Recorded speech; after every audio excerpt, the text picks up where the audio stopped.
এই দেখো মশলা কষা হচ্ছে। কি রান্না হবে বলো তো? প্রথম থেকে দেখাতে পারলাম না, সরি, কারণ আমি তখন কথা বলছিলাম, তাই জন্য আমি ভিডিওটা প্রথম থেকে দেখাতে পারলাম না। মশলাটা কষা হচ্ছে, দেখে বলতে পারবে কি রান্না হবে?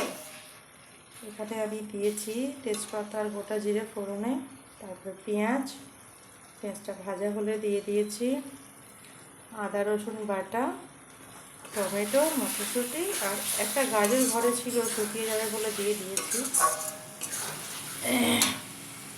রান্না হবে এই যে কষা কষা আলুর দম। আলুগুলোকে আমি লাল করে ভেজে রেখেছি, আমার মশলাও রেডি।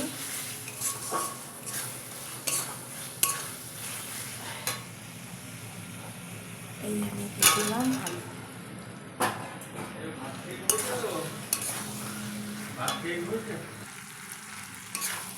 আলুটা এবার মশলার সাথে ভালো করে মিশিয়ে নিতে হবে।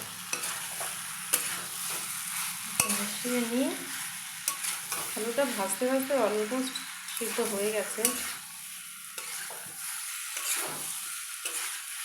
এবার এটাকে আমি ঢাকা দিয়ে কিছুক্ষণ সিদ্ধ করবো, মানে কষা করবো, এতে কষতে কষতে এবার সিদ্ধও হয়ে যায়। আলুটা সুন্দর কষা হচ্ছে। একটা জিনিস বলতে ভুলে গেছি, আমি গুঁড়ো মশলাগুলো যে অ্যাড করেছিলাম সেগুলো বলা হয়নি। আমি এখানে অ্যাড করেছি ধনে গুঁড়ো, জিরে গুঁড়ো, কাশ্মীরি লঙ্কার গুঁড়ো, আর আমি 5টা কাঁচা লঙ্কাও দিয়েছি। এটা কষা হচ্ছে, গ্যাসটা আমার কমানো আছে, কারণ কি এদিকে জল গরম হচ্ছে, গরম জলটা দেবো বলে আমি জল গরম বসিয়েছি। কারণ তরকারিতে গরম জল দিলে তরকারির স্বাদটা একটু অন্যরকম হয়, সেজন্য আমি গরম জলটা বসিয়েছি।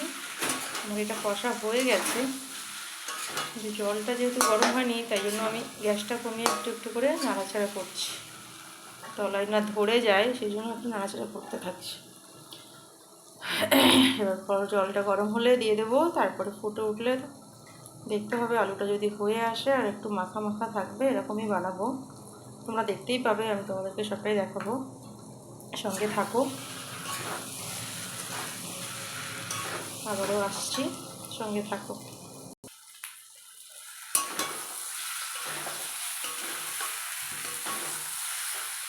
হয়ে গেছে আমার গরম জলটা, সাঁড়াশিটা কোথায় গেল?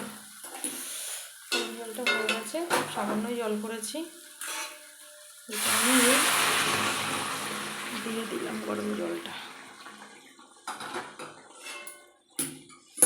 একটুখানি ছিটে এলো আমার গায়ে, আর কি করা যাবে, অসাবধানতাই করলে তো একটু গায়ে লাগবেই, তাই না? যাই হোক, আসলে এক হাতে ফোন ধরে আর এক হাতে রান্না করাটা একটু ডিফিকাল্ট হয়। কেউ যদি একজন ফোনটা ধরে দেয়, ক্যামেরাটা ধরে দেয়, তাহলে একটু সুবিধাই হয়। তোমরা কি কেউ কখনো আলুর দমে গাজর দিয়ে করেছো? জানাবে অবশ্যই কমেন্টে। আমি দিই না, কিন্তু একটা গাজর রয়ে আছে, শুকিয়ে যাবে বলে দিয়ে দিলাম। এটা এবার ঢাকা দিয়ে দেবো আর গ্যাসটা একটু কমিয়ে দেবো, হতে থাকবে। তারপরে আসছি, কেমন হচ্ছে তোমাদেরকে দেখাচ্ছি, পরে আসছি, থাকো সাথে। 5 মিনিট পর আবারও ফিরে এলাম। 5 মিনিট ঢাকা দিয়ে আমি রান্নাটা করলাম, পরে আমি আবারও ফিরে এলাম। একটু দেখে নেবো আলুগুলো বয়েল হয়েছে কি না। কেউ কেউ হয়ে গেছে আর কেউ কেউ একটু বাকি আছে, তো আমি আরও মিনিট 2 ঢাকা দিয়ে আবারও এই স্লো গ্যাসে রেখে দেবো, কারণ সব আলুগুলো আমার সিদ্ধ হয়নি, কেউ কেউ একটু শক্ত আছে আর কেউ কেউ একদম নরম হয়ে গেছে। যাই হোক, আমাকে গ্যাসটা কমিয়ে আবারও আমি ঢাকা দিয়ে রেখে দেবো। 2 মিনিট পর আমি আবারও আসছি। বন্ধুরা, চলে এসেছি আবারও 2 মিনিট পরে। এই হচ্ছে তরকারি টেক্সচার, কালারও তোমরা দেখতে পাচ্ছ, যদিও লাইটে রাত্রেবেলা তো যতটা আমি কড়াইতে দেখছি যে কালারটা, সেই কালারটা ক্যামেরায় আসছে না।